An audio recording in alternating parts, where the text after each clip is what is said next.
Hello bull trackers. तो कल रात यूएस मार्केट्स में हमें बड़ी गिरावट देखने को मिली और उसके बाद वो गिरावट हमें स्प्रेड होती हुई आज एशियन मार्केट्स में भी देखने को मिली और फिर इंडियन मार्केट्स में भी हमें भारी गिरावट देखने को मिली। तो समझने की कोशिश करते हैं कि यहाँ पर क्या इशू है और क्या इसका इम्पैक्ट आगे भी हमें देखने को मिलेगा।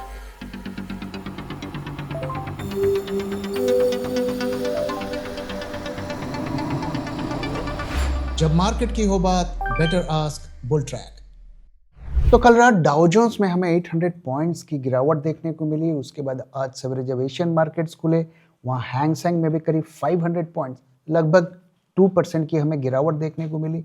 फिर इंडियन मार्केट्स में भी हमें 250 पॉइंट्स का फॉल देखने को मिला।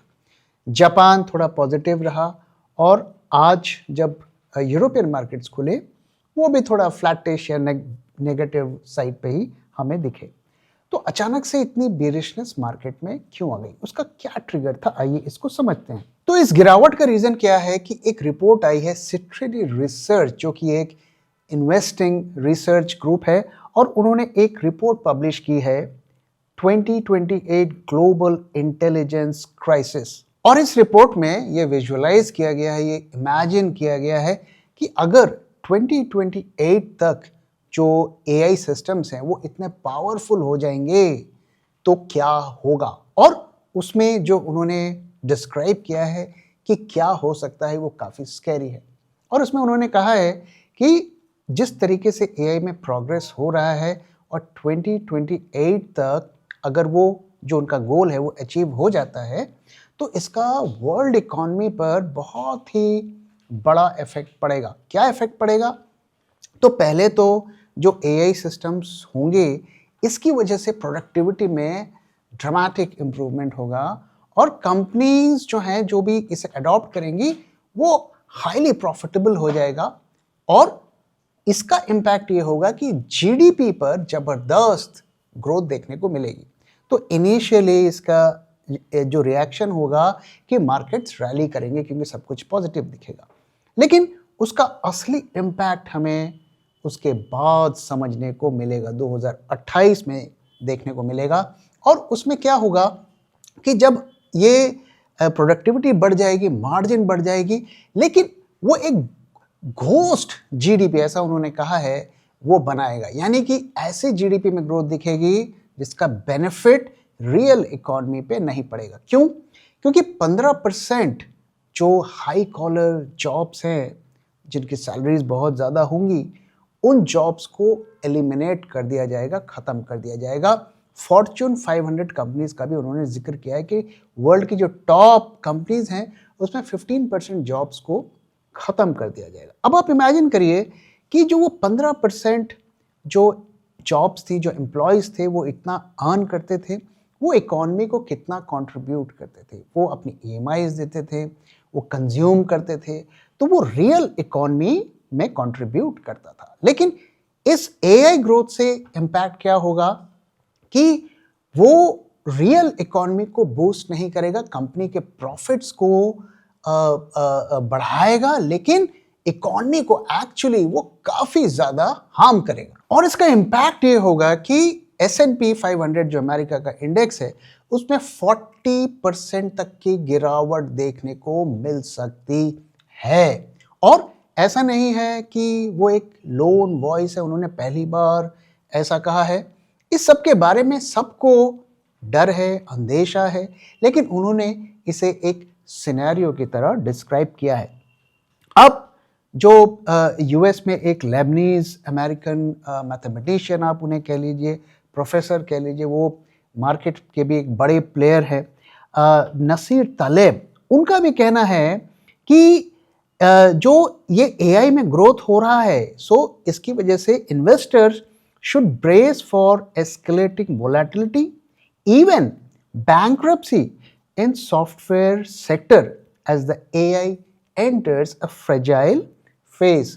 तो इसका इतना बड़ा इम्पैक्ट भी हो सकता है कि बड़ी बड़ी कंपनियों के जो रेवेन्यूज़ हैं उसमें ड्रास्टिक हमें फॉल देखने को मिल सकता है और कई कंपनीज जिनके पास रिजर्व्स नहीं है ज़्यादा वो बैंकरप्ट भी हो सकती हैं। ये एक उसी तरीके का थ्रेट क्रिएट कर रहा है, जैसा 2008 में फाइनेंशियल सेक्टर में हमें देखने को मिला था। और अब ये सब कुछ हुआ तो माइकल बरी भी पिक्चर में आ गए हैं और उन्होंने भी ये पोस्ट किया है कि and you think I am only bearish, यानी कि वो कह रहे हैं कि भाई हम जो बेरिश हैं इस पूरे मार्केट में और एआई स्टॉक्स को लेकर, ये हम अकेले नहीं हैं, और भी ऐसी वॉइसेस हैं।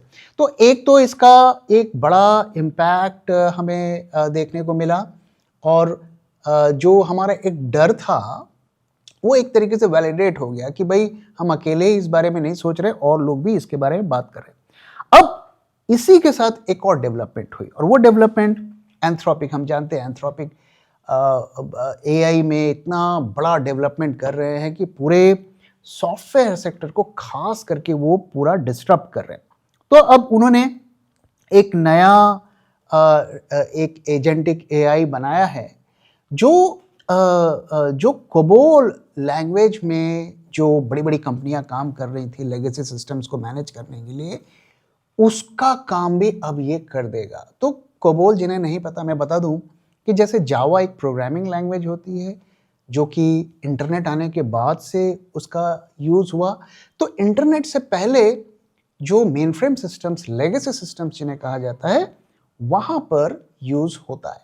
तो वो जो लेगेसी सिस्टम्स हैं वो आज भी यूज़ होते हैं, और अगर आप एयरलाइंस में जाएंगे, बैंक्स में जाएंगे, वहाँ पर यूज़ होते हैं। इनफैक्ट मैं तो काफ़ी टाइम से मैंने ट्रेन में, इंडियन ट्रेन में मैंने ट्रैवल नहीं किया है, बट जो पहले वहाँ पे भी रिजर्वेशंस होते थे तो वहाँ पर भी मेन फ्रेम सिस्टम्स को यूज़ किया था। तो अभी भी वो लेगेसी सिस्टम्स काफ़ी ज़्यादा यूज़ हो रहे हैं, और ऐसा कहा जाता है कि यूएसए में 95% एटीएम के जो ट्रांजैक्शंस होते हैं उसके पीछे कोबोल और मेन फ्रेम सिस्टम्स होते हैं। तो इन सिस्टम्स को मैनेज करना, इनको फिक्स करना, इनको एनहांस करना, ये इन सॉफ्टवेयर जो कंपनीज हैं, IBM, Accenture, Cognizant, TCS, Infosys, इनका बड़ा बड़ा बिजनेस है। और अब उस प्रॉब्लम को भी एंथ्रोपिक ने डिसरप्ट कर दिया, यानी कि आप हमारा टूल यूज़ करिए और आप ये सब काम चुटकियों में कर देंगे। अब इसका इम्पैक्ट जो है अगर आप देखिए तो आज IT सेक्टर में हमें देखने को मिला 4.5% डाउन है। पिछले कई दिनों से IT सेक्टर गिर रहा है। IBM का स्टॉक जो कि ग्लोबल लीडर है, इसमें worst single day falls since October 2000, यानी कि जब .com क्रैश हुआ था उसके बाद से अब तक का बिगेस्ट सिंगल डे फॉल देखने को मिला है, 13.2% का फॉल। और अगर आप देखिए फरवरी के महीने में IBM का स्टॉक 27% गिर गया है, बिगेस्ट सिंस 1968। 1968 के बाद कभी भी इतना बड़ा लॉस IBM के स्टॉक में हमें नहीं देखने को मिला, क्योंकि IBM का बिजनेस जो है रॉक सॉलिड था, और जितने भी पास्ट के क्राइसिस आए उस पर बहुत ज़्यादा हमें स्टॉक पर इम्पैक्ट नहीं देखने को मिला। तो ये दो डेवलपमेंट जो AI से जुड़ी हुई हैं उसकी वजह से मार्केट सदमे में है, और AI को हमें आइसोलेशन में नहीं देखना चाहिए। ये AI का जो कुछ भी हो रहा है ये पूरी दुनिया पे इसका असर पड़ेगा, और जो नॉन AI इकॉनमी है उस पर भी इसका इनडायरेक्ट इम्पैक्ट पड़ेगा। तो इस वजह से मार्केट इन सब को लेकर काफ़ी ज़्यादा टेंशन में आज हमें दिखा ग्लोबल मार्केट्स। इसके अलावा टैरिफ्स का भी इशू था, US के GDP डेटा का भी असर था, और इन सब के बारे में हम आगे वीडियो में बात करेंगे। लेकिन उससे पहले हम ये समझने की कोशिश करते हैं कि ये कितना मामला सीरियस है। क्या जैसा इस रिपोर्ट में कहा गया कि 2028 तक ऐसा होगा, क्या वाकई में ऐसा होगा? कितना ये सीरियस है, इसको हम समझने की कोशिश करते हैं। तो देखिए अभी इस वक्त अगर आप देखें तो सिचुएशन क्या है। कुछ लोग, कम लोग ऐसा बोलते हैं कि इसका बड़ा इम्पैक्ट पड़ेगा।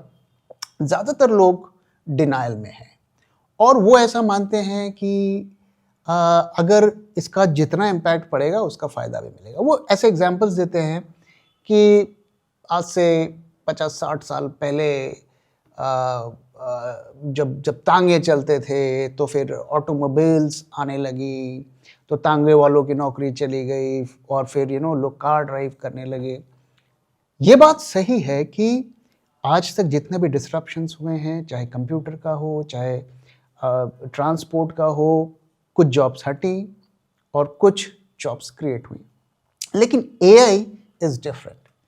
एआई में जो बेसिकली यहाँ पर चिंता की बात है कि ये ह्यूमंस को रिप्लेस होने की बात हो रही है। और एआई सॉफ्टवेयर तो एक एस्पेक्ट है, अभी हम रोबोट वाला एस्पेक्ट तो हम उसके बारे में बात ही नहीं कर रहे हैं। रोबोट्स तो अगर आप देखें तो वो तो ह्यूमंस को पूरी तरीके से रिप्लेस कर देगा। इसलिए अगर जैसा हम एंटिसिपेट कर रहे हैं अगर वो होता है तो ह्यूमंस को बड़े नंबर्स में ये एआई और रोबोट्स ये डिस्प्लेस कर सकते हैं। इस वक्त अगर आप सेंटिमेंट्स को देखें तो क्या है, देखिए जैसे जो एक ग्रीफ होता है, ग्रीफ के 5 स्टेजेस होते हैं, okay, denial, anger, bargaining and then defensive and then acceptance, okay. उसी तरीके से अगर आप देखें तो एआई के भी 5 स्टेज होते हैं। पहला स्टेज होता है एलएलएम, ओके, जो हम बना चुके हैं, लोगों ने यूज़ करना शुरू कर दिया है। इसके बाद आता है एजेंटिक एआई, जो अभी कुछ महीनों से पहले हम देख रहे हैं, जो एंथ्रोपिक ने बनाया, उसके बारे में आज बात हो रही है। इसके ऊपर आता है जो मल्टी एजेंट सिस्टम है, MAS। तो आप अगर 5 स्टेजेस ऑफ ग्रीफ से अगर इसको मैप करेंगे तो पहले स्टेज पे क्या था, डिनायल था। जब तक जो LLMs चल रहे थे, ये चैट जीपीटी आया था, we were in denial, okay. इसके बाद जो है हमें थोड़ा गुस्सा आने लगा, जॉब वॉब जाने लगी। तो जैसे जैसे ये 5 स्टेजेस ऑफ ग्रीफ चल रहे हैं वैसे वैसे जो है एआई के भी 5 स्टेजेस चल रहे हैं।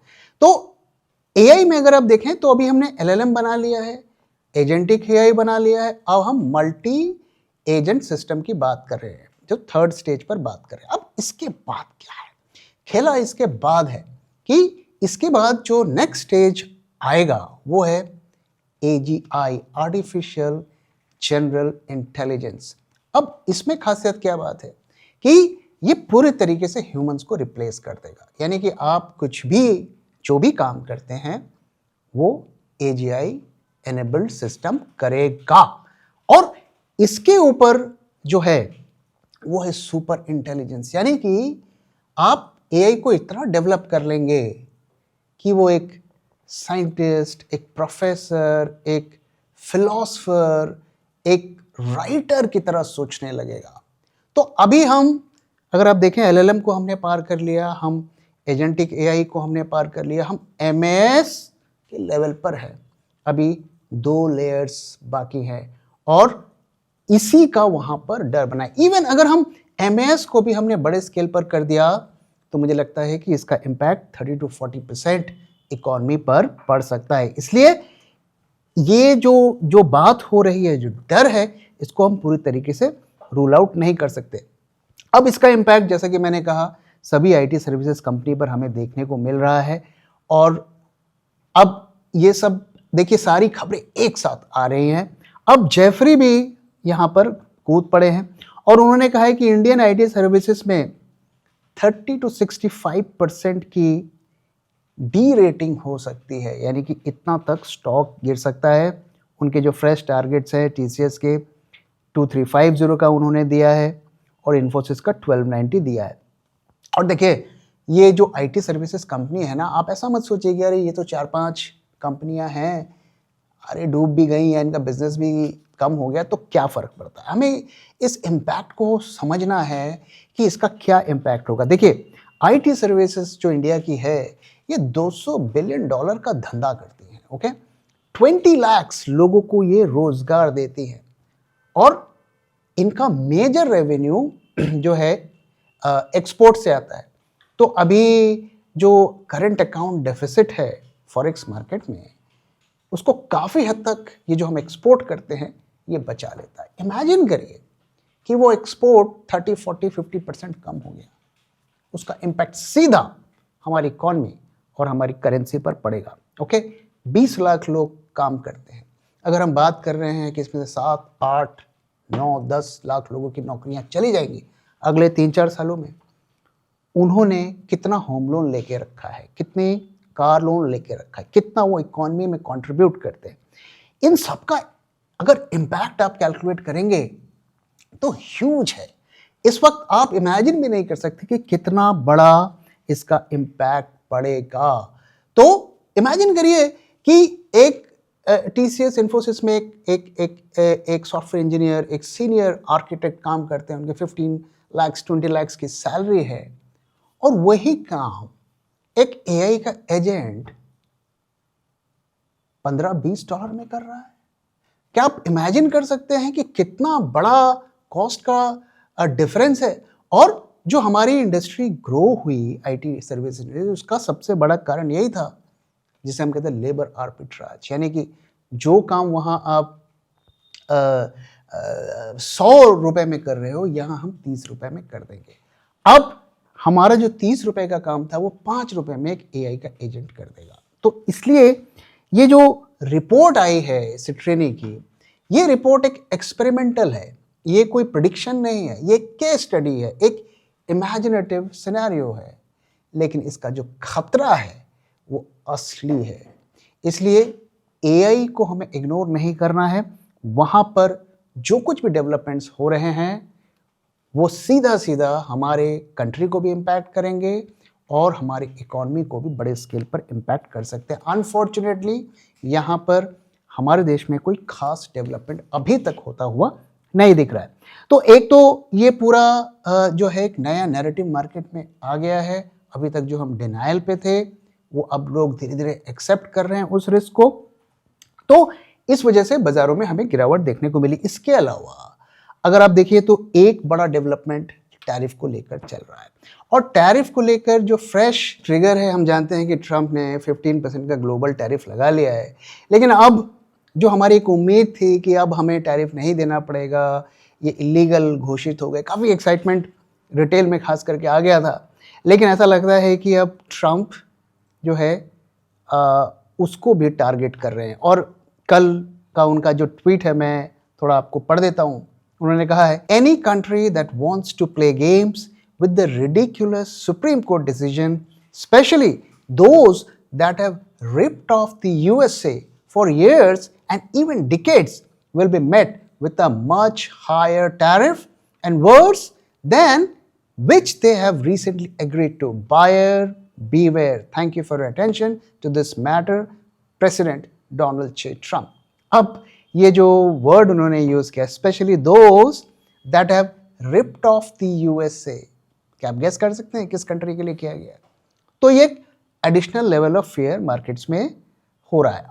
इसका मतलब ये है कि क्या इंडिया अभी भी डील से बाहर हो गया है, नहीं हो गया है, इसको लेकर मार्केट में सर्टेनिटी नहीं है, और फेयर है कि शायद हमें डील पे जाना पड़ेगा, अगर आप इस थ्रेटनिंग लैंग्वेज को समझ सके। तो ये कारण थे। साथ में यूएस में अब जो एक होप थी कि रेट कट्स आगे और होंगे, वो भी होप धीरे धीरे ख़त्म होती हुई दिख रही है। इन्फ्लेशन अभी भी स्टिकी है और जीडीपी में भी वहाँ पर बहुत ज़्यादा ग्रोथ होता हुआ नहीं दिखा है। ओके, सो इन फैक्टर्स से मार्केट में हमें प्रॉब्लम देखने को मिल रही है। तो ऐसे में अब हमें करना क्या चाहिए? तो यहाँ पे दो चीज़ें हैं कि आईटी स्टॉक्स में हम क्या करें। देखिए, आईटी स्टॉक्स में मुझे लगता है अभी भी काफ़ी पोजीशंस स्मार्ट मनी की बनी हुई है। काफ़ी लोगों ने एग्जिट किया है, लाइट भी किया है, लेकिन अभी भी इसमें पोजीशंस बनी हुई हैं, क्योंकि ये जो भी लॉस है, ये ऐसा नहीं है कि ये लॉस सारा का सारा 1-1.5 साल में हो जाएगा। डेफिनेटली विदाउट एनी डाउट उनका बिजनेस कम होगा, उन्हें भी पता है और वो भी इस पर काम कर रहे हैं। अब कंपनी क्या करेगी? अगर उनका 30% बिजनेस कम होगा तो वो 30% स्टाफ को भी कम करेंगे। वो अपने मार्जिन्स को प्रोटेक्ट करके रखेंगे और अपने आप को उसी तरीके से प्रॉफिटेबल बना के रखेंगे। इसलिए मुझे लगता है कि इस पैनिक में तो कम से कम हमें स्टॉक को डंप नहीं करना चाहिए। हमें ऐसा लगता है कि थोड़ा हमें सेल ऑन राइज का वेट करना चाहिए। अभी इस वक्त सेंटिमेंट्स काफ़ी नेगेटिव है और मुझे नहीं लगता कि हम अगले 2-3 सालों में जो MAS सिस्टम से ऊपर उठ पाएंगे। ओके, सो मार्केट आपको मौका देगा, मुझे ऐसा लगता है। तो इसलिए पैनिक सेलिंग मुझे लगता है कि अभी अवॉइड करना चाहिए, हमें सेल ऑन राइज करना चाहिए और कोशिश करना चाहिए कि पोजीशंस को हम लाइट करें। पिछले कई महीनों से हम आपके साथ शेयर भी कर रहे हैं कि IT स्टॉक्स में जो है हमें पोजीशंस को लाइट करना चाहिए। अब जहां तक इन्वेस्टिंग की हम इन जनरल बात करें तो किसी भी स्टॉक में अगर आप पोजीशन बना रहे हैं तो डायरेक्ट इनडायरेक्ट इम्पैक्ट AI का क्या होगा, इसके बारे में भी हमें सोचना है कि क्या इस कंपनी का जो बिजनेस है अगले 3 से 5 साल तक सस्टेन करेगा। इसका आंसर आपके पास होना चाहिए और हमें कोशिश करनी चाहिए कि हम जो हैं जो AI बूम को एनकैश करें और ऐसी कंपनीज को हम आइडेंटिफाई करें ग्लोबल लेवल पर जो इस बूम का जिसको बेनिफिट मिलेगा। क्योंकि अगर आप इस ग्रोथ को इग्नोर कर रहे हैं तो आप फ्यूचर की ग्रोथ स्टोरीज को इग्नोर कर रहे हैं। तो इस बारे में ज़रूर आपको भी सोचना चाहिए। तो दोस्तों आज ये रीज़न था जिसकी वजह से मार्केट में हमें गिरावट देखने को मिली। तो आइए दोस्तों अब आज के डेटा की तरफ चलते हैं और देखने की कोशिश करते हैं कि वहाँ से हमें क्या क्लूज मिल रहे हैं। तो आज 24 फरवरी है और निफ्टी अब 25,500 के नीचे आ गया है और आज करीब 300 पॉइंट्स का निफ्टी में लॉस देखने को मिला। अगर हम वोलेटिलिटी की पिक्चर देखें कोई वहाँ मेजर चेंज नहीं है एक्सेप्ट कि कॉल IV में 2% का राइज हमें देखने को मिला है। विक्स मोटा मोटा कांस्टेंट है और पुट कॉल रेशियो भी में भी आज ड्रॉप देखने को मिला है। तो ऐसा लगता है कि लोगों ने अपनी पोजीशंस काटी हैं जो बुलिश पोजीशंस थी। 2 दिन से मार्केट रैली कर रहे थे। और अगर हम फ्यूचर्स की पोजीशन देखें तो नेक्स्ट मंथ यानी कि मार्च में 56,000 कॉन्ट्रैक्ट्स ऐड हुए हैं, काफ़ी अच्छी पोजीशन रोल ओवर हुआ है। और अगर आप प्रीमियम्स को देखें तो प्रीमियम्स में भी राइज देखने को मिला है। कल के दिन काफ़ी प्रीमियम में फॉल देखने को मिला था, 142 से बढ़कर प्रीमियम 189 हो गया है और अप्रैल मंथ के प्रीमियम में भी हमें राइज देखने को मिला है। ओके, टर्नओवर काफ़ी अच्छा था आज का और ऐसा लग रहा है कि IT सेक्टर में बड़ी स्टॉक की डंपिंग हुई है। एडवांस डिक्लाइन रेशियो पैथेटिक था और जहां तक इंडेक्स शॉर्ट्स की पोजीशन है उसमें भी कमी आई है, पोजीशंस लाइट हुए हैं। तो डेटा देखकर क्या हम कंक्लूड कर सकते हैं? तो पहली चीज़ देखिए, आज एक्सपायरी थी और आज का डेटा जो होता है थोड़ा मिसलीडिंग होता है क्योंकि इसमें आज का भी पोजीशंस बनी हुई हैं। FIIs के इंडेक्स शॉर्ट्स कट हुए हैं क्योंकि कुछ कॉन्ट्रैक्ट्स फरवरी मंथ के होंगे वो एक्सपायर हुए होंगे। तो इसलिए आज का डेटा कैसा है बहुत ज़्यादा कुछ आप इसमें गेस वर्क नहीं कर सकते। अब अगर आप चार्ट के बेसिस पर देखें तो वहाँ से हमें क्या क्लूज मिल रहे हैं। तो अगर आप 2 दिन पहले अगर आपने हमारा वीडियो देखा होगा 19 फरवरी का, तो उसमें हमने आपके साथ शेयर किया था कि एक छोटा मोटा बाउंस आ सकता है लेकिन अब ये बेरिश ट्रेंड कंटिन्यू होगा। और हमने आपके साथ ये भी शेयर किया था कि बेरिश पोजीशंस अगर आप होल्ड कर रहे हैं, अगर आपको रैली दिखती है तो तुरंत अपने हेजेस को एक्टिवेट करिए, पर पोजीशंस को शॉर्ट्स को अभी कट करने का टाइम नहीं है।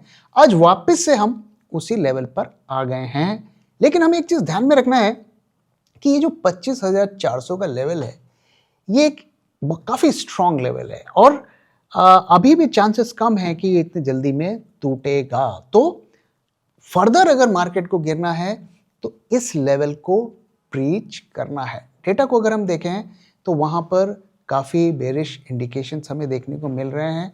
शॉर्ट्स को आप बेशक कैरी करिए लेकिन ध्यान रखिए कि इस लेवल पर अभी भी काफ़ी एक सेकंड राउंड ऑफ रिवर्सल के भी चांसेस हैं। तो जैसे ही हो दोबारा से हेजेस को एक्टिवेट करिए और जब तक ये लेवल नहीं टूटता है हमें नेक्स्ट लेवल पर जाने के चांसेस कम है। तो इस लेवल को कन्विंसिंगली ब्रेक होना है और जो हमारा जो बेरिश स्टैंड था वो अभी भी बरकरार है। बस अब हमें वेट करना है कि ये 25,400 का लेवल ब्रेक हो। अगर डेटा में कुछ बदलाव होगा तो ज़रूर मैं आपके साथ शेयर करूंगा। तो दोस्तों इसी के साथ इस वीडियो को मैं यहाँ पे ख़त्म कर रहा हूँ। वीडियो कैसा लगा जरूर बताइएगा, अपना फीडबैक भी शेयर करना मत भूलिएगा और AI कितना डिसरप्ट करेगा आपको क्या लगता है, ज़रूर अपना फीडबैक हमारे साथ शेयर करिए। तो दोस्तों इसी के साथ इस वीडियो को मैं यहाँ पे ख़त्म कर रहा हूँ। Thank you very much for watching. Thank you for your time.